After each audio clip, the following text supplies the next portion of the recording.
Memang benar Xian telah berjanji padanya.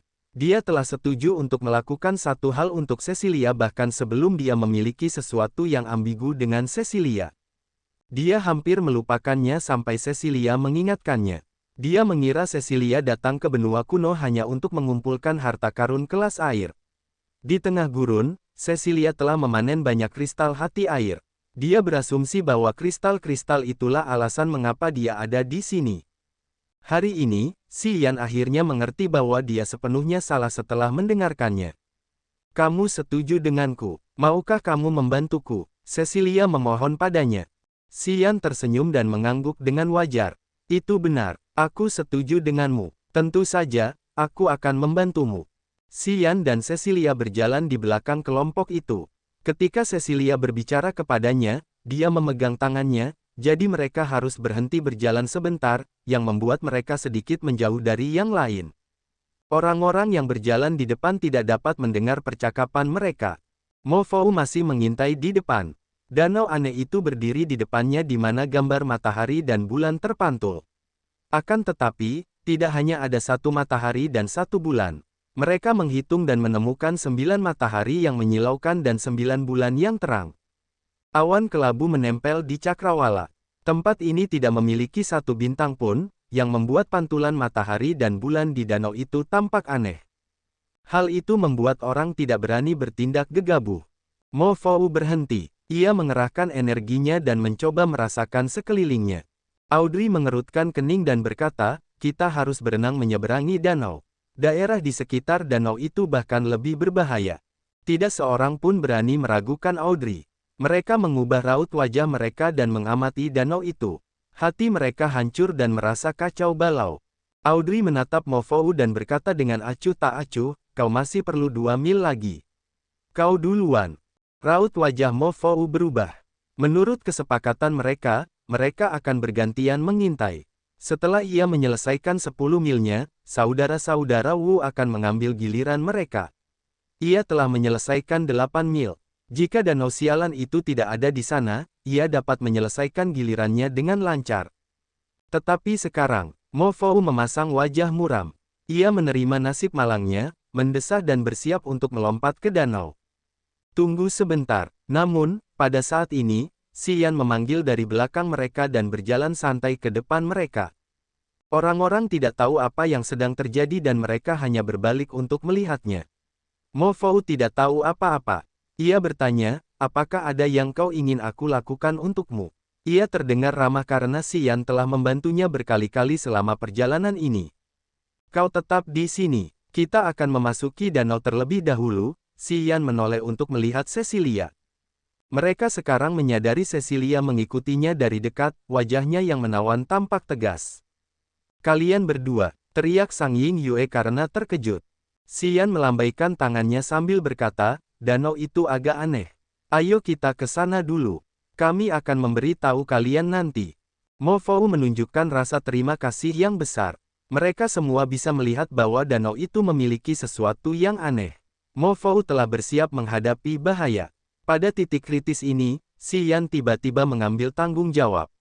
Meskipun Mo Fou tidak tahu niatnya, dia menghargai Xian dari lubuk hatinya. Dia telah memutuskan bahwa setiap kali Xian dan Audrey berselisih, dia akan berdiri di pihak Xian. Terima kasih, Mo Fou menghela napas lega. Dia mundur dan berkata dengan tulus, kalian harus berhati-hati. Danau ini sama sekali tidak normal. Audrey mengerutkan kening. Dia mengamati Xian dan kemudian Cecilia, lalu mendengus. Dia tidak menyuarakan pendapatnya dalam hal ini. Jika Audrey tidak memiliki pendapat, tentu saja, tidak ada yang akan menentangnya. Mereka memutuskan tugas ini dengan cara itu. Ketika Xian dan Cecilia datang ke danau, dia memberi isyarat dan berkata kepada yang lain, kalian, mundurlah. Aku perlu bicara dengan Cecilia. Audrey mengangguk. Para prajurit lainnya melangkah mundur dan meninggalkan Sang Ying Yue di tempatnya, menatap Sang Ying Yue dan Cecilia dengan cemas. Xian tersenyum dan tidak mempermasalahkan Sang Ying Yue yang berdiri diam di tempatnya. Dia bertanya dengan tenang, bisakah kalian menjelaskan situasinya sekarang? Dia menatap Cecilia. Aku punya guru yang sudah tua. 10.000 tahun yang lalu, dia biasa mengunjungi daerah ini, kata Cecilia dengan sedih. Gurunya mengolah kekuatan air Upanishad dan dia telah hidup selama lebih dari 10.000 tahun. Terakhir kali planet ini terbuka, dia datang ke sini bersama suaminya. Mereka telah sampai di pusat benua kuno dan mencapai danau ini. Suaminya pergi ke danau dan tenggelam sedikit demi sedikit seolah-olah dia ditarik oleh sesuatu yang tak terlihat dan tenggelam. Saat dia tenggelam ke dasar danau, dia mengirim pesan jiwa kepada istrinya dan memintanya untuk tidak masuk ke danau apapun yang terjadi. Dia menyuruhnya untuk tinggal dan menunggunya. Guru Cecilia telah menunggunya. Tak lama setelah itu, danau menjadi normal dan tak ada pantulan. Semuanya menjadi cukup normal. Guru Cecilia tidak bisa merasakan keributan apapun dari suaminya. Ia memasuki danau untuk mencari tetapi tidak menemukan apapun. Suaminya tampak menghilang begitu saja. Tepat setelah itu, ia menghentikan ekspedisinya di benua kuno ini untuk mencari danau selama bertahun-tahun. Ketika benua kuno itu mengusirnya, ia belum menemukan suaminya. Itu menjadi penyakit di hatinya. Setelah itu, ia meninggalkan benua kuno itu dan kembali ke bintang kehidupannya. Ia terus mencari keberadaan suaminya. Sayangnya, ia tidak memiliki petunjuk. Dia yakin bahwa suaminya telah menghilang di danau ini di benua kuno. Mungkin dia telah terseret ke wilayah yang aneh atau dikurung di suatu tempat. Mungkin, dia telah meninggal. Dia berhenti mendambakan hari di mana dia bisa bersatu kembali dengan suaminya. Namun, dia ingin melihat jenazahnya. Karena itu, dia menerima seorang murid dan mengajarinya keterampilan dan kemampuan. Dia bahkan telah mencoba menemukan buah penuntun untuk dikirimnya ke benua kuno lain kali. Dia berharap muridnya dapat memenuhi keinginannya. Guruku dulu memberitahuku bahwa danau ini memiliki kekuatan air dengan kekuatan ruang. Dia tidak dapat melihat kompetensinya yang sebenarnya. Dia mengatakan kepadaku bahwa akan mungkin untuk memasuki danau ketika aku pergi ke sana dengan seseorang yang mengolah kekuatan ruang Upanishad. Kemudian, kita dapat memecahkan teka-teki danau ini. Cecilia menatap Xian. Xian tiba-tiba mengerti. Tidak heran mengapa Cecilia menunjukkan minat yang mendalam padanya ketika dia melihatnya menggunakan kekuatan ruang Upanishad. Kemudian, dia ingin pergi bersamanya dan bahu-membahu untuk melawan tim Mia. Cecilia ingin mengandalkan kekuatannya sebelumnya. Karena dia tahu kekuatan luar angkasa Upanishad. Aku ingin memasuki danau. Aku sudah berjanji pada guruku untuk membantunya menemukan jenazah suaminya. Guruku telah melakukan banyak hal agar aku bisa datang ke sini dan mendapatkan pencapaianku hari ini. Aku tidak akan mengecewakannya. Cecilia menatap Xian dengan lembut, tolong bantu aku.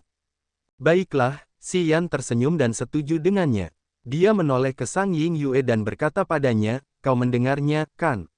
Kita tahu apa yang telah terjadi. Aku akan melompat ke danau bersamanya. Jangan khawatir, kita akan baik-baik saja. Aku akan pergi dengan kalian, Sang Ying Yue tiba-tiba menyarankan. Tidak perlu, Xian melambaikan tangannya untuk menghentikannya. Aku bisa mengatasinya. Kau tinggal saja di sini.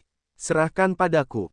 Xian tidak menunggu Sang Ying Yue berbicara lebih lanjut, langsung melompat dan menarik Cecilia ke dalam danau. Tidak ada air yang terciprat. Sepertinya mereka baru saja melewati pintu dan menghilang.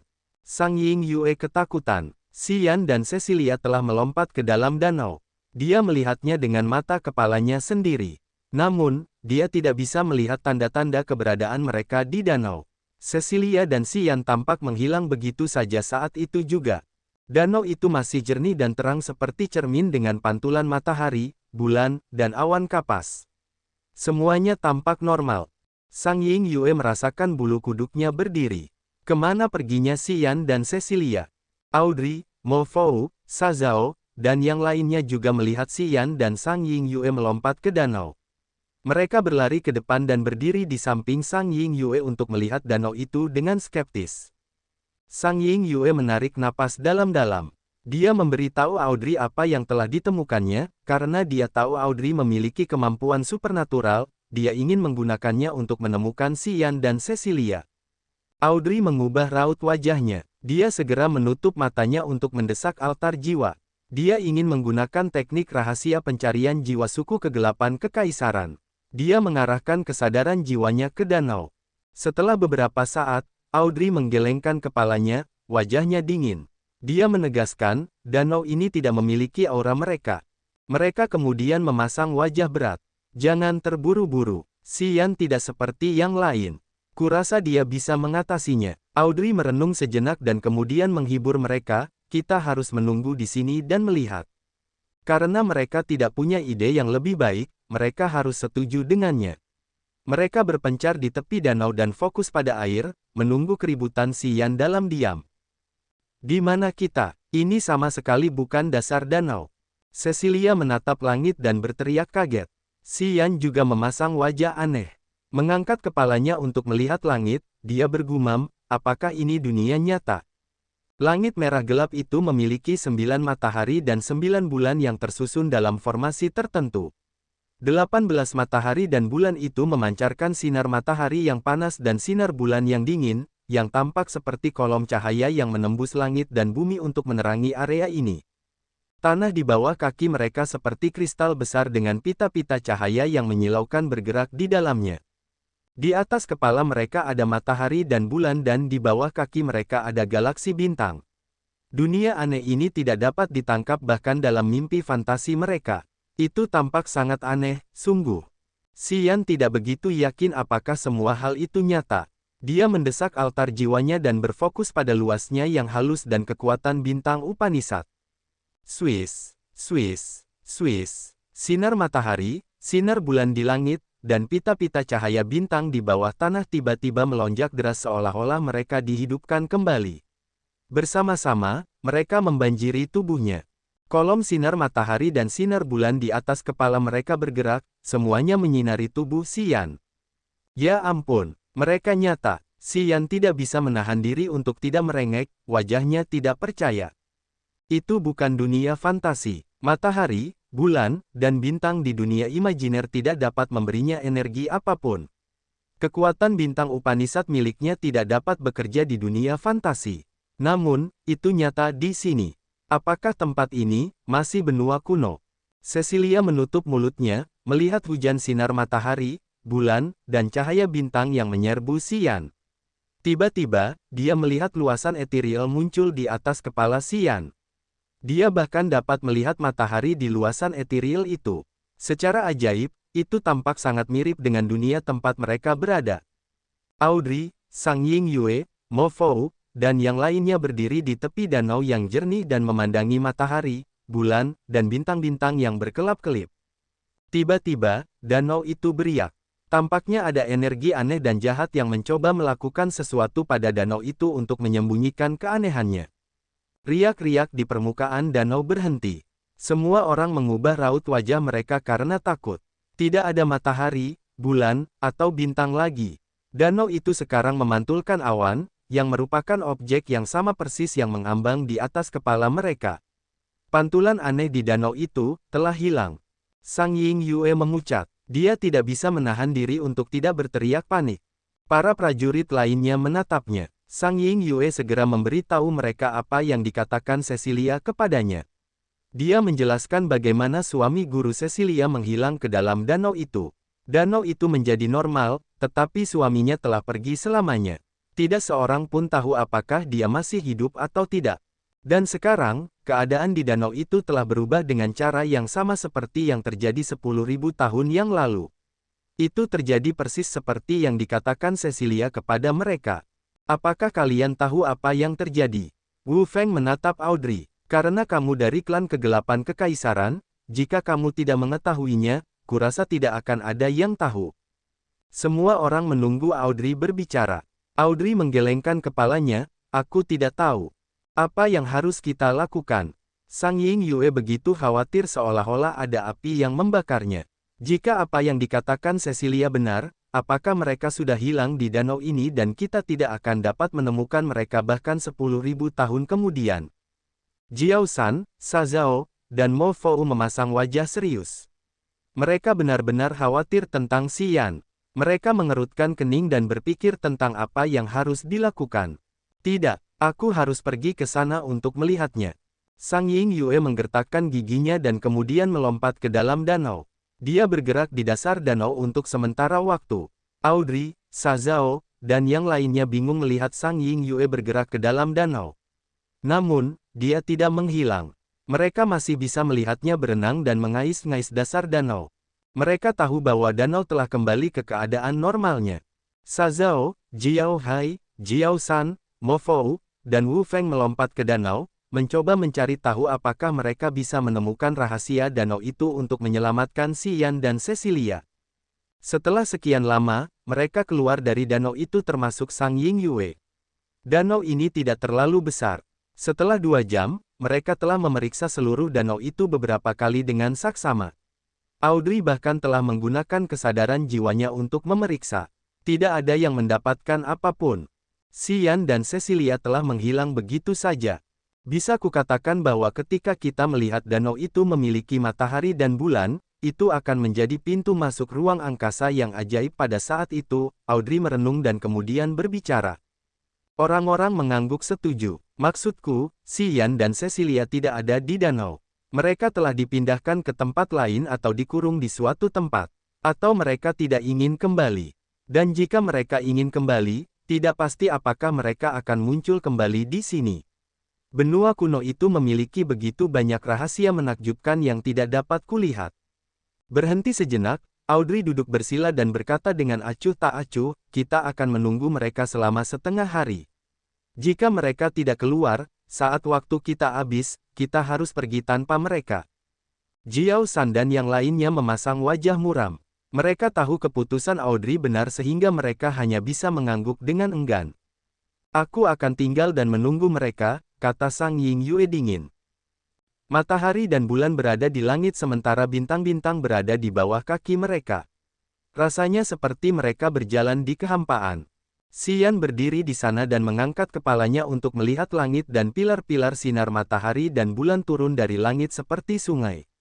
Bintik-bintik cahaya bintang seperti kunang-kunang yang terbang memasuki luasan ethereal di atas kepalanya. Luasan etherealnya seperti dunia yang tidak nyata atau mulut besar yang rakus yang menelan cahaya bulan dan sinar matahari dan menjadikan keduanya bagian darinya. Xian tampak seperti telah membatu. Tubuh dewanya diam dan tetap dalam keadaannya untuk menerima semua cahaya. Altar jiwanya memancarkan fluktuasi energi yang mengerikan, terutama kekuatan melahapnya Upanishad. Lubang hitam itu terhubung ke luasan ethereal. Luasan ethereal Xian menelan cahaya matahari, bulan, dan bintang. Sepertinya luasan etherealnya telah mengendalikan segalanya. Cecilia menatap Xian dan tersentak ketakutan untuk beberapa saat. Kemudian, dia menyadari bahwa Xian berdiri diam seolah-olah dia tidak mendengar panggilannya. Namun, dia tahu bahwa Xian baik-baik saja.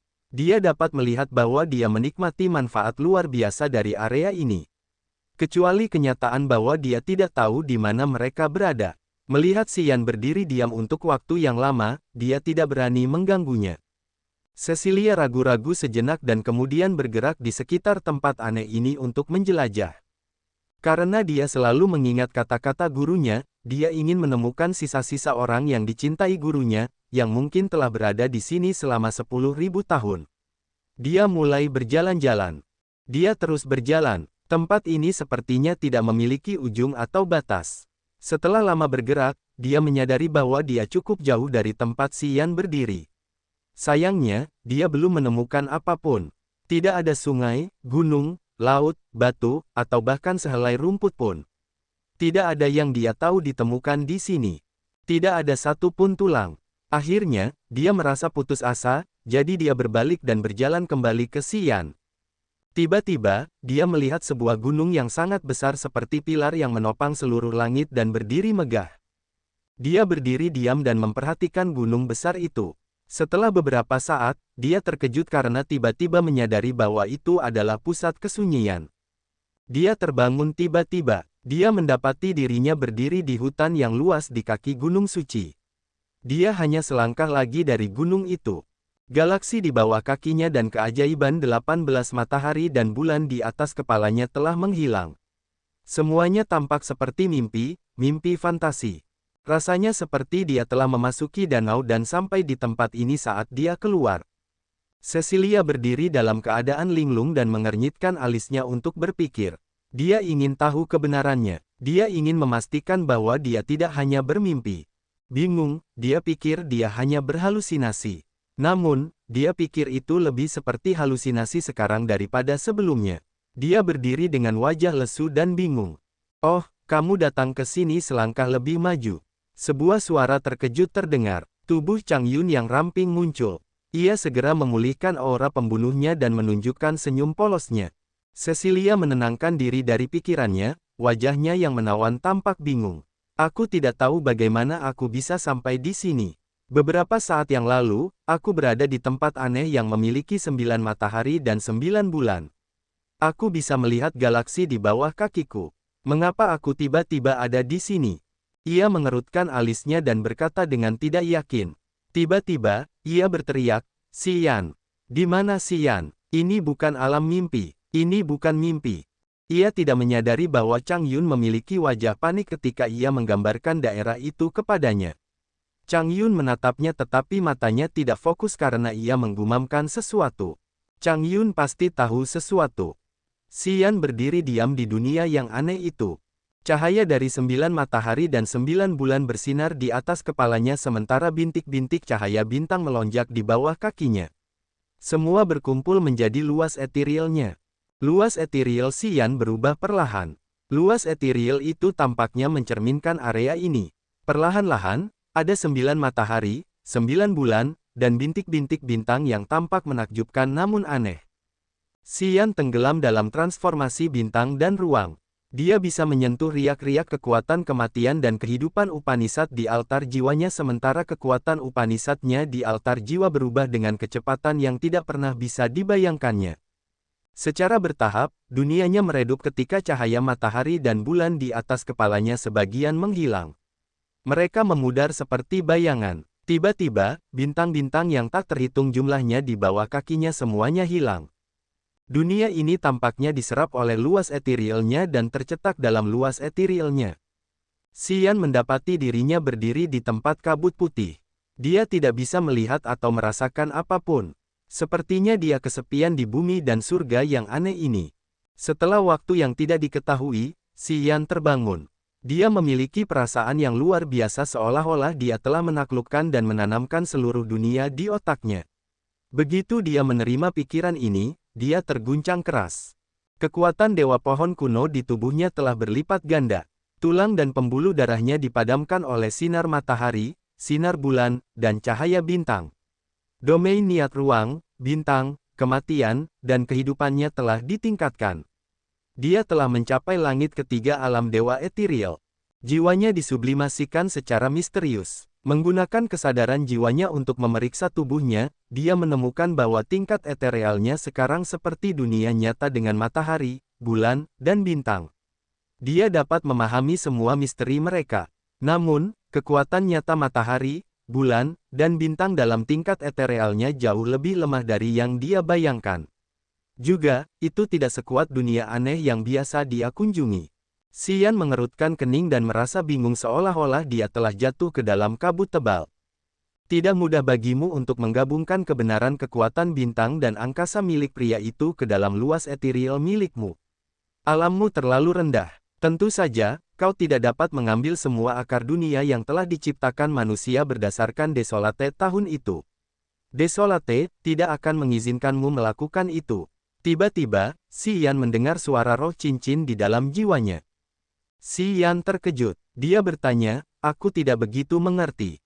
100.000 tahun yang lalu, pria itu adalah prajurit teratas dari klan dewa. Kekuatan Upanishadnya sangat mirip dengan milikmu. Dia telah memadukan kekuatan bintang dan angkasa. Kekuatan cahaya utama Upanishad dari klan dewa sekarang sebenarnya adalah sumber kekuatan bintang Upanishad. Cahaya bulan, cahaya matahari, dan cahaya bintang semuanya bersifat cahaya. Mereka sangat mirip dengan kekuatan cahaya Upanishad dari klan dewa. Roh cincin menjelaskan, kekuatan bintang Upanishad milikmu berasal dari Sekte Tiga Dewa Laut Tak Berujung. Sekte Tiga Dewa adalah cabang dari Sekte Dewa Bercahaya dan Sekte Dewa Bercahaya itu didirikan oleh para prajurit yang mengolah kekuatan cahaya Upanishad dari klan dewa sejak zaman dahulu. Ahli sejati dari klan dewa telah mengunjungi Grace Mainland cukup awal. Mereka menyebarkan kekuatan cahaya Upanishad, yang kemudian diturunkan menjadi kekuatan bintang Upanishad. Meskipun mereka tidak benar-benar mirip, mereka memiliki hubungan. Roh cincin melanjutkan. Mendengarkan roh cincin, Xian memahami masalahnya. Bertahun-tahun yang lalu, dia menerima kekuatan bintang Upanishad dari wilayah rahasia pendahulu bernama Ouyang. Ketika dia sampai di Laut Tak Berujung, dia mengetahui bahwa pendahulu itu adalah Dewa Bintang, salah satu orang bijak dari Sekte Tiga Dewa. Memasuki Tanah Suci Agung dari Laut Tak Berujung, Xian mengenal Sekte Dewa Cahaya. Kemudian, dia mengetahui bahwa tiga Dewa Matahari, Bulan, dan Bintang adalah tiga penjaga Sekte Dewa Cahaya. Roh bela diri Bintang hanyalah satu bagian dari Sekte Dewa Cahaya. Sekte ini memiliki roh bela diri Matahari Terbakar, roh bela diri Bulan Perak, dan roh bela diri Bintang, yang dapat dipraktikkan oleh para prajurit dengan rahasia Matahari Terbakar, rahasia Bulan Perak, dan rahasia Bintang. Yun Hao, Master Sekte dari Sekte Dewa Cahaya telah menyatukan tiga kekuatan menjadi satu dan menyebutnya kekuatan Cahaya Upanishad. Setelah Xian meninggalkan Grace Mainland dan mengalami banyak perjuangan, dia memahami kebenaran kekuatannya Upanishad dan dia mampu mengumpulkan cahaya matahari, bulan, dan bintang. Namun, dia masih menyebut kekuatannya kekuatan bintang Upanishad. Namun, Yun Hao menyebut kekuatannya sebagai kekuatan cahaya Upanishad. Mendengarkan roh cincin, Xian mengerti bahwa kekuatan Upanishadnya sekarang telah melampaui kekuatan cahaya Upanishad dari klan dewa. Meskipun berubah, itu masih memiliki beberapa hubungan. Namun, mengapa prajurit teratas dari klan dewa menciptakan dunia di Desolate 100.000 tahun yang lalu? Dia ingin menyerap kekuatan Desolate dan menggunakan kekuatan bintang dan angkasa untuk menciptakan dunia yang sama sekali baru. Dia ingin menyempurnakan Desolate. Suara roh cincin bergetar. Tentu saja, dia gagal. Dia benar-benar dominan saat itu. Bagaimanapun, dia bukan satu-satunya yang punya ide yang sama. Harimau putih dari suku monster surgawi, seorang ahli dari klan iblis abadi, dan ahli lain dari suku kegelapan kekaisaran punya pemikiran yang sama. Di era itu, mereka mewakili eksistensi puncak dari 4 makhluk besar. Namun, semuanya gagal. Petik 2. Mengapa mereka gagal? Xian bertanya, bukankah mereka cukup kuat? Tidak cukup kuat. Roh cincin berhenti sejenak lalu melanjutkan. Bahkan jika dibandingkan dengan para pejuang di era saat ini, mereka adalah yang terbaik dari yang terbaik. Intimidasi mereka bisa dibandingkan dengan kepala klan dewa, suku kegelapan kekaisaran, dan suku monster surgawi. Mereka bahkan lebih kuat dalam beberapa aspek. Petik 2. Tapi mereka tetap gagal. Mereka tidak memenuhi syarat untuk menyempurnakan Desolate. Sampai sekarang, tidak ada yang memiliki kualifikasi itu. Tidak ada yang bisa melakukan itu. Apa itu Desolate? Nanti kau akan tahu. Bagaimana dengan yang lain yang gagal melakukannya? Sisa-sisa White Tiger telah berubah menjadi pegunungan. Incipient extent dari prajurit dewa itu telah berubah menjadi dunia yang baru saja kau kunjungi. Desolate telah menyegelnya. Setelah kau memecahkan kode esensinya, dunia itu kehilangan keberadaannya. Kau telah menggunakannya untuk menerobos ke langit ketiga alam dewa ethereal. Itu akan menjadi bentuk utama dari incipient extent milikmu. Jika kau memiliki kekuatan yang cukup, kau juga dapat menciptakan dunia yang sama sekali baru. Prajurit kegelapan kekaisaran telah berubah menjadi sangkar cahaya biru es yang menutupi Desolate, yang kau lihat saat kau melewati atmosfer. Ahli iblis abadi telah mengubah tubuh dewanya menjadi gunung suci itu. Desolate mengendalikannya. 100.000 tahun yang lalu, mereka berempat adalah ahli terkuat yang memimpin 4 ras besar. Mereka adalah kristalisasi esensi dari 4 benua kuno. Tapi tetap saja, mereka gagal. Apa hubungan antara 4 benua kuno dan Desolate? Mengapa Desolate terbuka ketika keempat benua lainnya berada pada kondisi terburuknya? Dan ketika mereka pulih dari kemakmurannya, Desolate akan ditutup. Pasti ada hubungan yang luar biasa di antara mereka, kan? Tanya Xian. Kamu tidak bodoh. 5 benua kuno dulunya adalah satu kesatuan. Namun, mereka terbagi ketika mereka lahir. Itu seperti membagi seseorang menjadi 5 bagian. 4 benua lainnya adalah anggota tubuhnya dan Desolate adalah pusat kendalinya. Apakah kamu mengerti kontohku ini? Xian merasa terkejut. Setelah bertahun-tahun mengembara di benua kuno ini, dia segera memiliki pemikiran ini. Dia menduga bahwa empat benua kuno dan Desolate memiliki beberapa hubungan. Xian, Haik, Audrey, dan Chang Yun tidak memiliki kesadaran jiwa yang terikat di benua kuno ini. Mereka merasa seperti di rumah dan mereka dapat mengumpulkan energi bumi dan surga dengan mudah. Semua ini karena asal-usul benua kuno. Namun, tebakan hanyalah tebakan. Dia tidak dapat memecahkan misteri itu jika roh cincin tidak memberitahunya. Mungkin, dia tidak akan pernah memahami ini secara menyeluruh. Pada awal alam semesta, kelima benua itu adalah satu. Mereka terbagi setelah itu. Keempat benua kuno telah terpisah seperti anggota tubuh yang tersebar di sekitar wilayah alam semesta. Mereka semua memiliki kemampuan yang luar biasa. Desolate memiliki kecerdasan dan kesadaran. Banyak orang telah memberitahunya hal ini. Dia juga memiliki kognisi tentang hal itu. Jika itu benar, apakah keempat benua lain yang berangkat dari Desolate memiliki kecerdasan yang sama seperti makhluk hidup? Seperti yang bisa kau katakan, kau tidak mengecewakan kami. Memang benar bahwa tidak hanya Desolate tetapi juga empat benua lainnya, Grace Mainland, God Bless Mainland, Ancient Demon Continent, dan Ancient God Continent memiliki kecerdasan dan kesadaran yang tidak lengkap.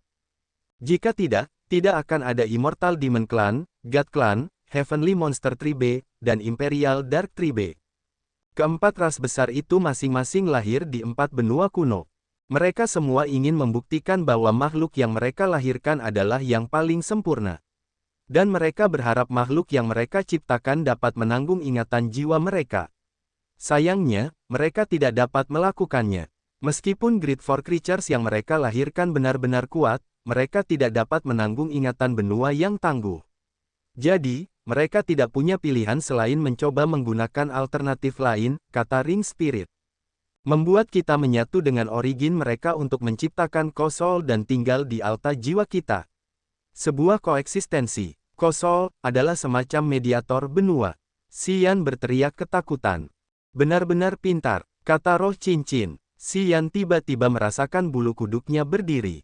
Dia tidak bisa menahan diri untuk melepaskan jiwanya. Api ajaib berputar saat pikirannya berubah. Itu adalah bagian dari jiwanya dan memiliki denyut yang sama seperti miliknya.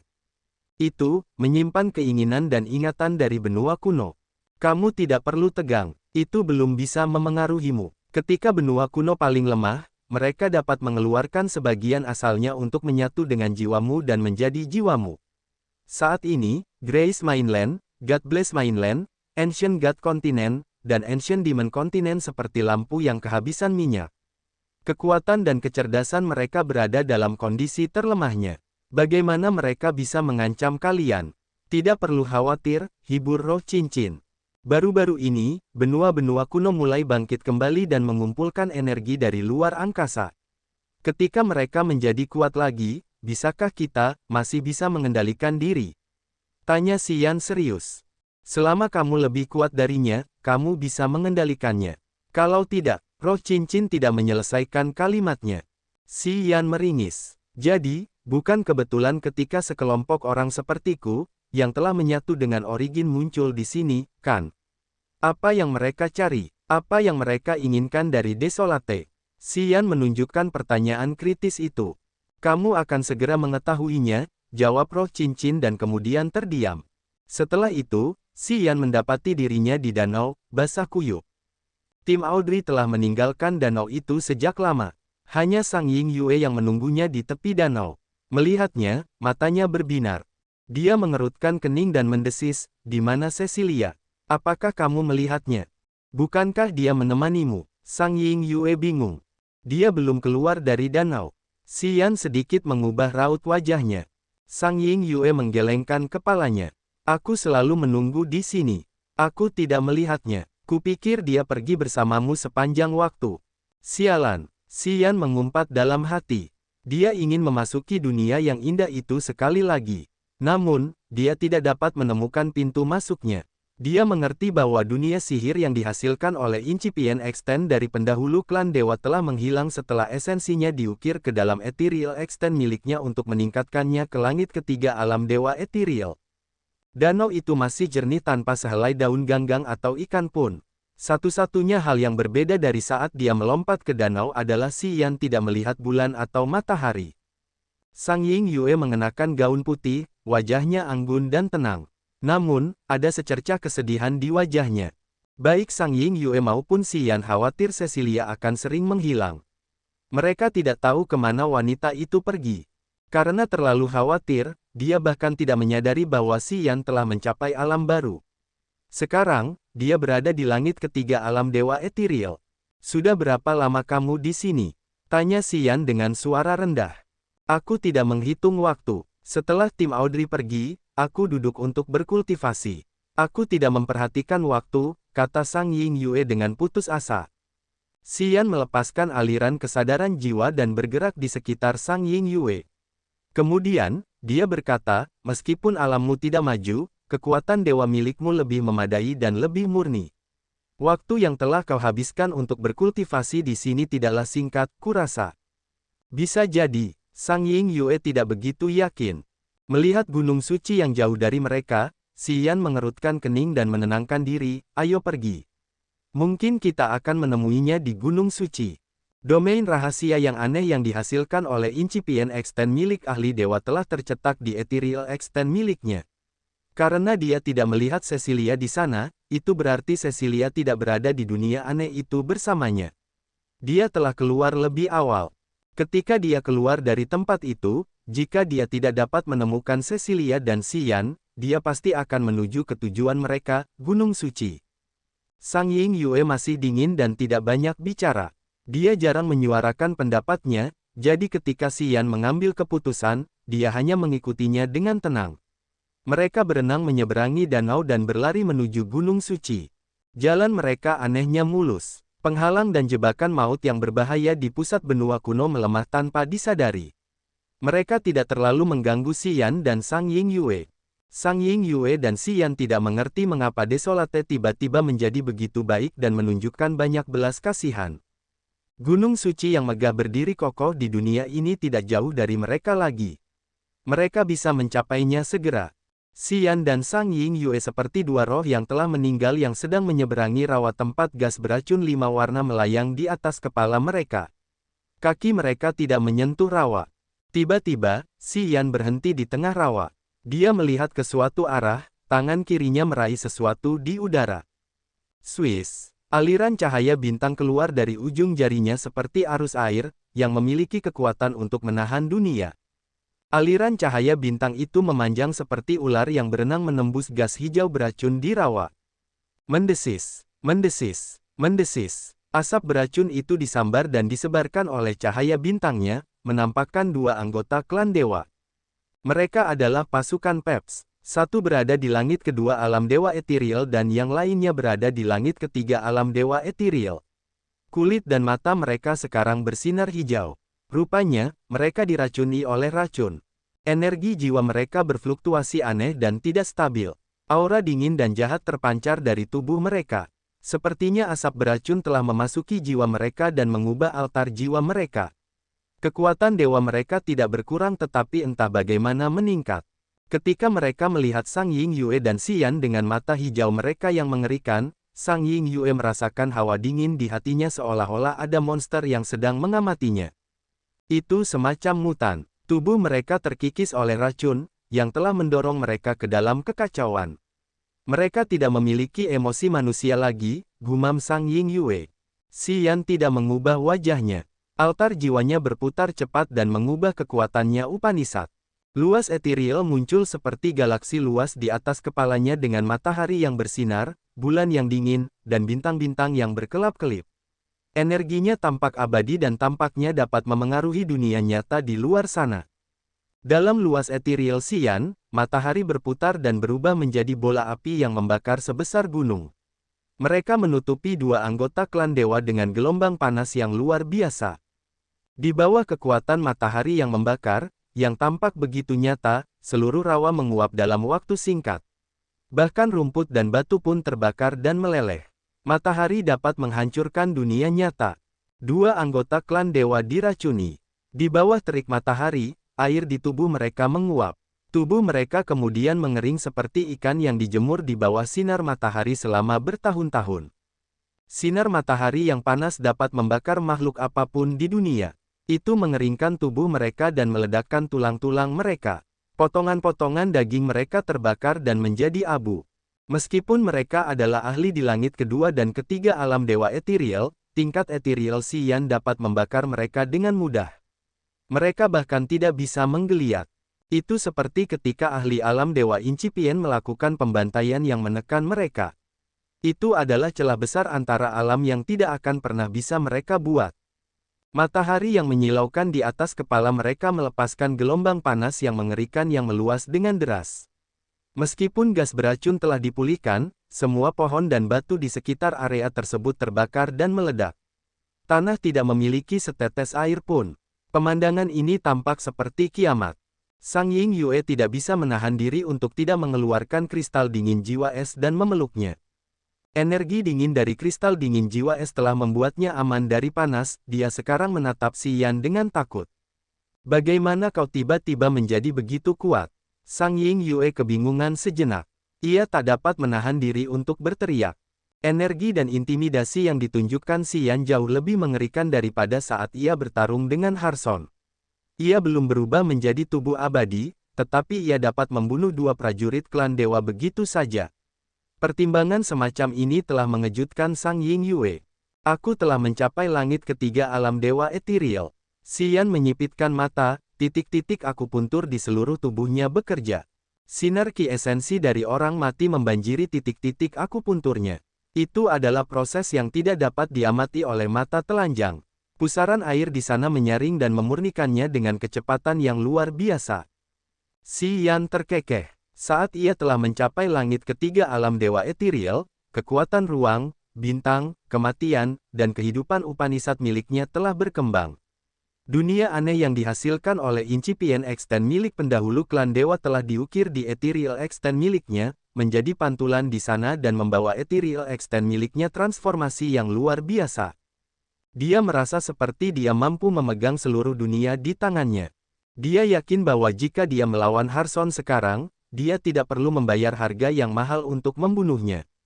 Di pusat benua kuno ini, dia sekarang memiliki kepercayaan diri untuk menghadapi siapapun secara langsung.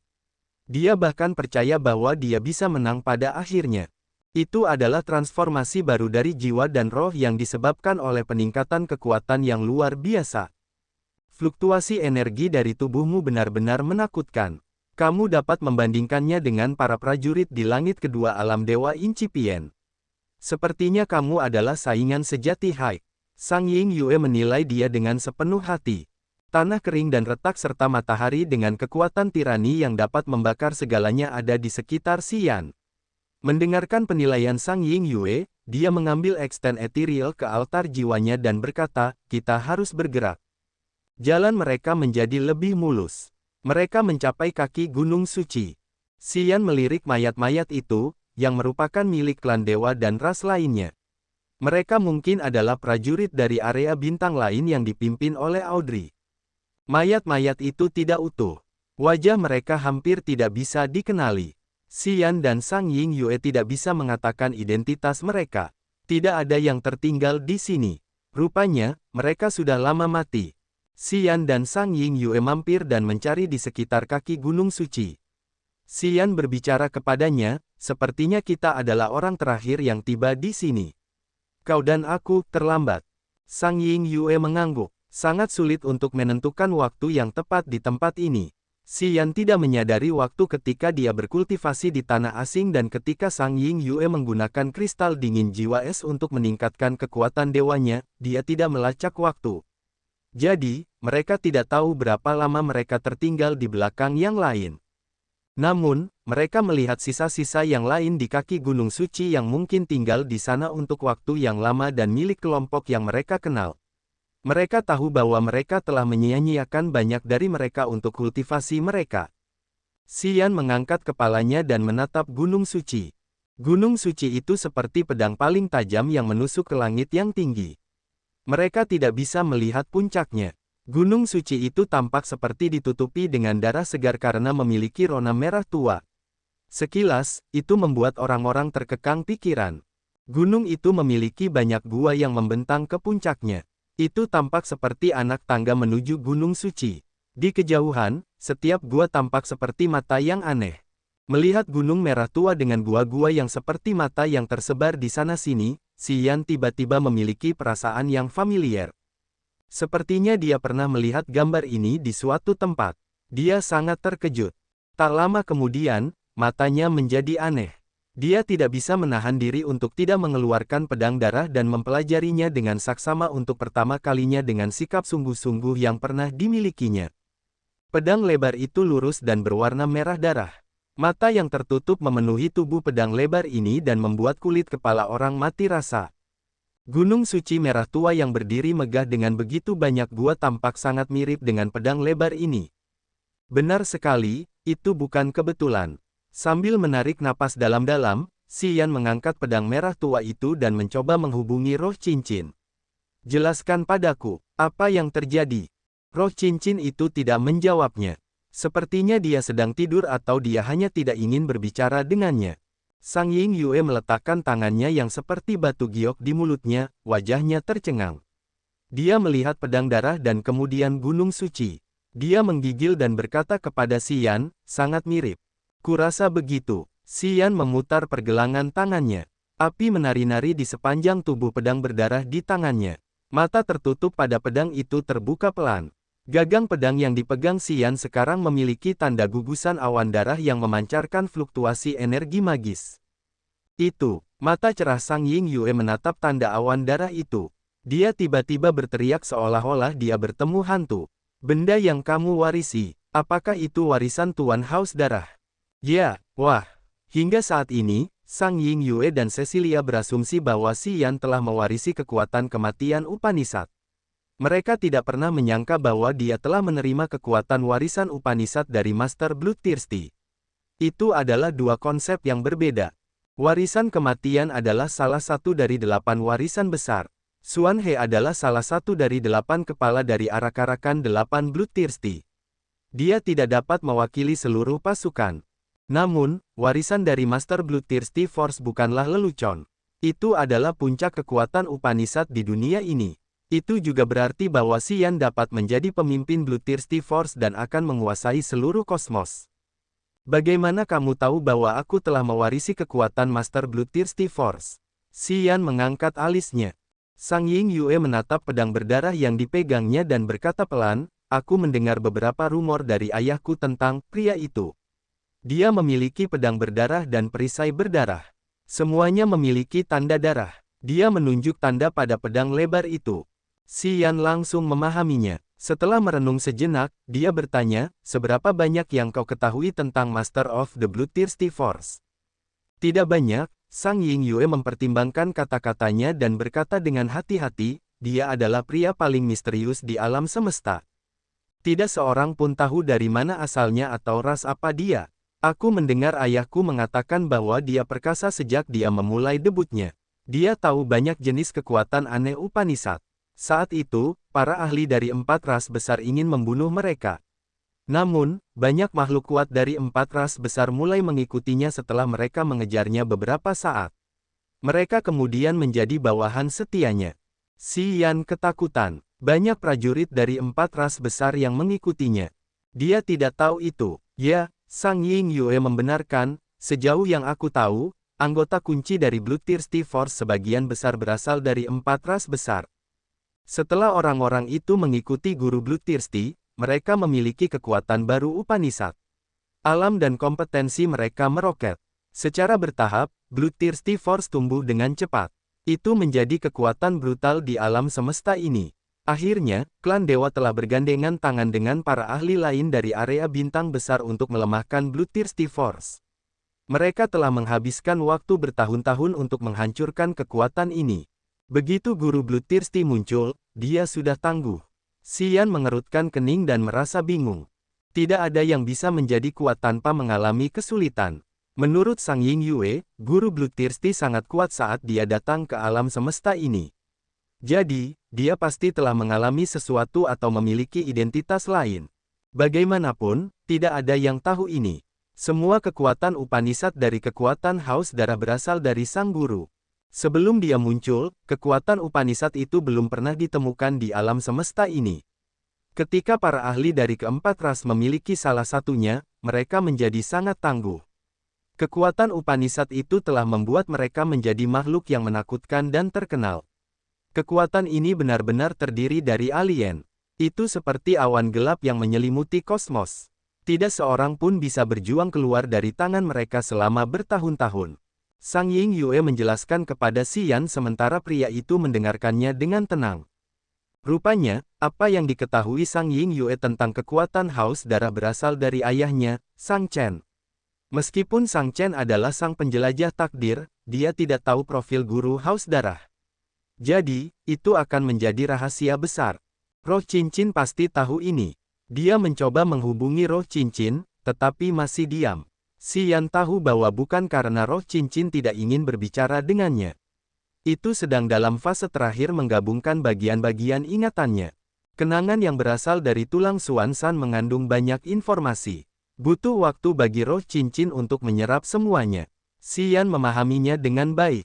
Xian menatap gunung suci yang berdiri megah di awan dan gua-gua di sisinya. Setelah menoleh untuk melihat pedang berdarah di tangannya, Xian menenangkan diri. Ini bukan waktu yang tepat untuk memikirkannya. Dia memutuskan untuk menunggu roh cincin bangun dan menceritakan detailnya. Kita harus pergi ke gua. Memanggil Sang Ying Yue, Xian melompat ke gua yang paling dekat dengannya. Tidak ada yang menghalanginya untuk memasuki gua secara langsung. Sang Ying Yue mengikutinya dari dekat.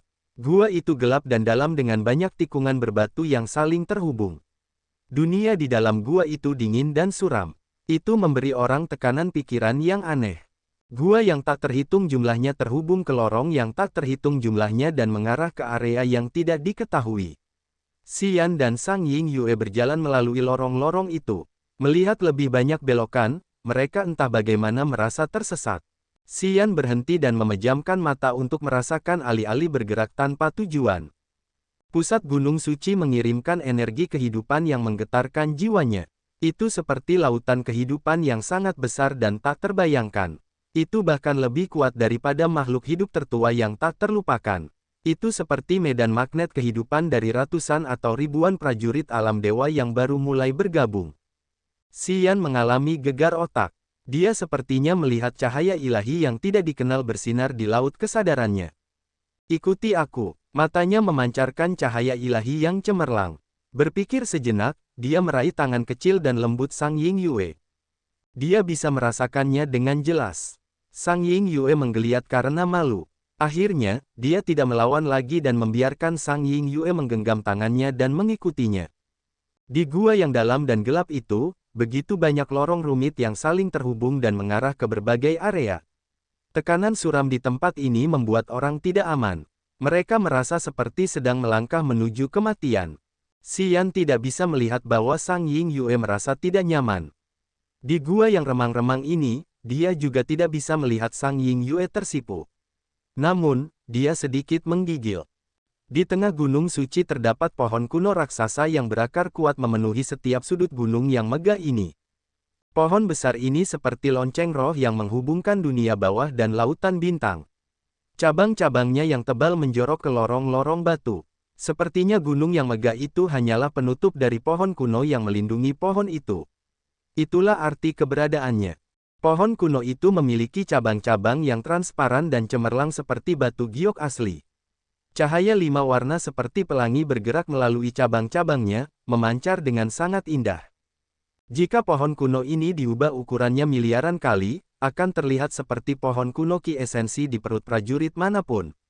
Sepertinya pohon kuno ki esensi, sumber energi dalam tubuh prajurit, telah diciptakan dengan pohon kuno ini sebagai modelnya. Haik, Mia, dan Peps berada di sudut gunung suci tempat cabang-cabangnya telah mencapai lorong-lorong batu. Chang Yun bersama Cecilia di sudut lain. Audrey, Jiao San, Jiao Hai, dan yang lainnya berjalan bersama sementara Harson tinggal sendirian di area lain. Mereka semua akan mencapai pusat gunung. Karena mereka berpencar ke berbagai arah, mereka tidak melihat satu sama lain seolah-olah mereka memiliki jaring yang membutakan mereka. Dari kaki gunung, mereka telah bertemu dan membunuh beberapa prajurit sebelum mereka masuk ke gua-gua. Mereka bergerak di sekitar lorong-lorong batu. Akhirnya, mereka hampir mencapai area penting di dalam gunung. Itu adalah negeri ajaib yang luas di dalam gunung tempat pohon kuno raksasa tumbuh. Mereka dapat melihat banyak buah penuntun tergantung di cabang-cabang yang tebal. 10.000 tahun kemudian, buah-buahan pemandu itu akan menjadi kunci untuk membawa para prajurit ke benua kuno. Buah-buah itu saat ini sedang matang dengan cepat. Di dalam semak-semak cabang dan daun yang ditutupi oleh lingkaran pelangi dan di antara buah-buahan pemandu, sebuah buah istimewa tergantung. Buah itu sebesar kepalan tangan manusia, tetapi tampak seperti sosok kecil dari benua kuno. Di permukaannya terdapat awan yang melayang, lautan, gurun, dan hutan, serta banyak sinar energi murni. Jika diperhatikan lebih dekat, buah itu memiliki semua yang dimiliki benua kuno. Buah itu sedang matang. Begitu Haik, Chang Yun, dan Audrey memasuki lorong itu, jiwa mereka terus-menerus mengirimkan getaran dan menyatu dengan energi buah itu. Mereka mengikuti jejak energi itu untuk menuju buah itu. Medan magnet kehidupan yang besar dan vitalitas yang luar biasa yang dirasakan Si Yan berasal dari buah ini. Itu seperti gabungan jiwa ribuan ahli alam dewa yang baru mulai untuk melepaskan fluktuasi energi kehidupan yang luar biasa. Namun, itu hanyalah sebuah buah yang sangat istimewa. Waktu berlalu dengan cepat. Ketika Si Yan dan Sang Ying Yue menuju ke negeri ajaib di dalam gunung, Chang Yun, Haik, dan Audrey tersebar dan menunggu di berbagai sudut. Setelah waktu yang tidak diketahui, Haik, Audrey, dan Chang Yun telah bergerak hampir pada waktu yang sama dan dengan cepat menuju ke tanah aneh di dalam gunung itu. Bayangan mulai muncul dan berkumpul di area kabut tebal. Pohon kuno di negeri ajaib itu begitu besar sehingga cabang-cabang dan daun-daunnya menjulang tinggi di atas segalanya. Cahaya pelangi beredar di sekitar cabang-cabang yang seperti kristal. Bersama-sama, mereka membuat orang merasa seperti berada di negeri impian terbaik. Ketika Haik, Audrey, dan Chang Yun muncul di area ini, mereka semua melihat hal yang sama. Mereka semua melihat buah yang tampak seperti seluruh planet. Mereka tidak peduli dengan buah penuntun. Rupanya, buah-buah itu bukan target mereka. Buah Genesis. Chang Yun, Haik, dan Audrey bergumam. Mata mereka menjadi panas dan wajah mereka tegas seolah-olah mereka harus mendapatkan benda itu dengan cara apapun. Harson bersembunyi sendirian dalam kegelapan. Dia dengan muram memperhatikan mereka dan tidak mengatakan apapun seperti hantu. Tidak seorang pun tahu apa yang ada dalam pikirannya. Si Yan dan Sang Ying Yue masih bergerak ke area ini. Buah yang mereka sebut buah Genesis mengambil cahaya pelangi di dalam cabang-cabang kristal untuk tumbuh. Saat ini, buah itu memiliki banyak lengkungan pelangi di atas permukaannya. Tampaknya struktur besar buah ini sedang mendapatkan setitik material terakhir untuk diselesaikan. Dan kemudian, akan tiba saatnya untuk kelahiran benua baru. Oh, Haik dan Audrey mengamati Chang Yun, wajah mereka tercengang. Chang Yun tersenyum dan berkata singkat, kalian menginginkan buah Genesis. Aku juga. Wajah Audrey berubah dingin. Kalian anggota suku monster surgawi. Chang Yun tersenyum lagi. Dia mengangguk dan membungkuk dengan rendah hati, aku dari cabang macan putih. Audrey terkejut. Dia menjadi tegas. Ketika dia melihat Chang Yun lagi, dia menjadi lebih berhati-hati. Suku kegelapan kekaisaran telah melawan suku monster surgawi selama bertahun-tahun.